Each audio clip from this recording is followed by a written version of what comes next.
found something that I think completely proves Donald Trump wrote that Jeffrey Epstein birthday letter, even though he denies it. And I bet by the time I'm done, you'll be convinced too. It's not a document, it's a habit. The little words a person reaches for without thinking about it. Subconsciously, they don't even know they're doing it. And he did it on camera years before anyone had ever heard of a birthday book. Stick with me on this one. This one's good. So Epstein turns 50. His associate, Ghislaine Maxwell, the woman now sitting in prison for helping him SA underage girls, collects letters from his friends and binds them into a leather album. Now hold her name because she comes back later. But for now, she's building this birthday book. And one of those letters has Trump's name on it. Typed words sitting inside the hand-drawn outline of a naked woman. A little back and forth goes on between Donald and Jeffrey like they're talking to each other, and it ends like this. A pal is a wonderful thing. Happy birthday, and may every day be another wonderful secret. And that was Trump saying that to Epstein. Now, when the Wall Street Journal reported it, Trump detonated. And he didn't just deny it. He sued over it. $10 billion aimed at the paper that broke the story. His whole case rested on one claim. That no real letter existed. It was fake. It was a fabrication. It did not exist. Wasn't there. Then, while that lawsuit was still sitting in court, Congress subpoenaed the Epstein estate. And the birthday book showed up. The letter, the drawing, the signature, exactly the way the Journal had described it. Trump's own lawsuit handed over the evidence against him. The Journal's defense was one sentence. The story is true. And a federal judge tossed the case, not because the letter was fake. The judge wouldn't even say that. He threw it out because Trump came nowhere close to proving that the paper lied. He keeps refiling it, and he keeps losing.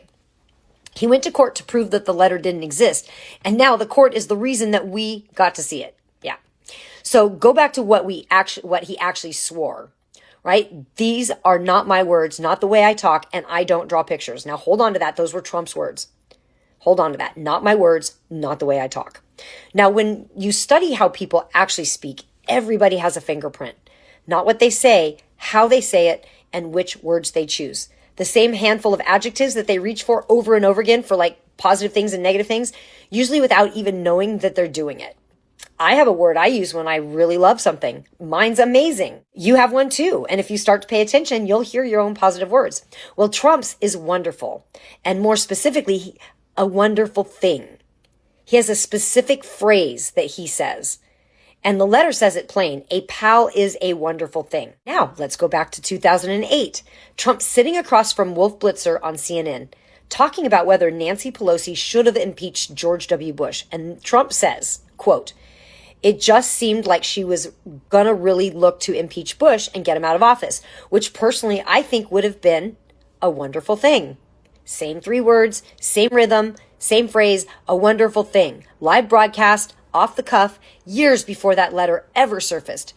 Nobody planted that. That's just how this man talks. She was going to really look to impeach Bush and get him out of office, which personally I think would have been a wonderful thing. They're impeaching him? A wonderful thing. And his own people tried to argue the letter sounded nothing like him. And every single time, Trump's own mouth would contradict them. Take the word enigma. The letter reads, "Enigmas never age." Have you noticed that? His supporters lost it. A billionaire, a conservative media founder, even an AI chatbot all swore that Trump had never used that word in his life. It was too fancy, definitely not him, except there he is in 2015 on stage describing Ben Carson. He says, "Carson's an enigma to me." Said it twice in one breath.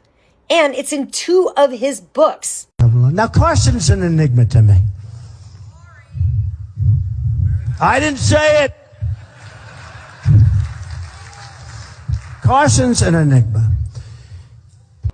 And the I don't draw, well, his sketches have sold at auctions for thousands. And the sketches are very similar to the Sharpie drawings he does. I mean, every wall they built, he'd already knocked down himself. So go back to what he swore. Not my words, not the way I talk, I don't draw. The words turned out to be his words. The phrasing turned out to be exactly the way he talks. The drawings turned out to exist. He didn't deny a fact. He denied himself and lost the argument to old footage of his own damn face. And remember Ghislaine Maxwell?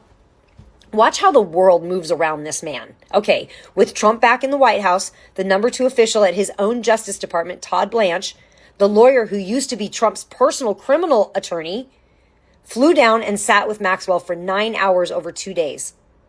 A week later, she gets moved. Maxwell gets moved out of a low security prison and into a minimum security prison day spa camp that she wasn't even qualified for.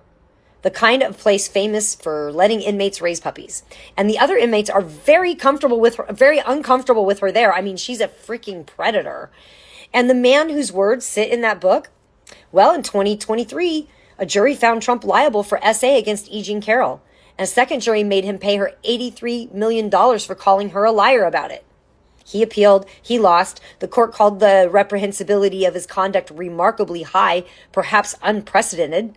And now he's begging the Supreme Court to make that disappear. A wonderful thing. A man's verbal fingerprint pressed into a note inside the outline of a naked woman, signed off with a wish for another wonderful secret. Now, this is my opinion, and I have every right to it. Free speech doesn't only cover the takes that are safe and quiet. It covers mine. It covers yours. It covers every single person in my comments taking a swing at me for just saying this out loud. So I'll say it straight. I think this proves he wrote that letter to Jeffrey Epstein. I'm not hedging it, and I'm not softening it.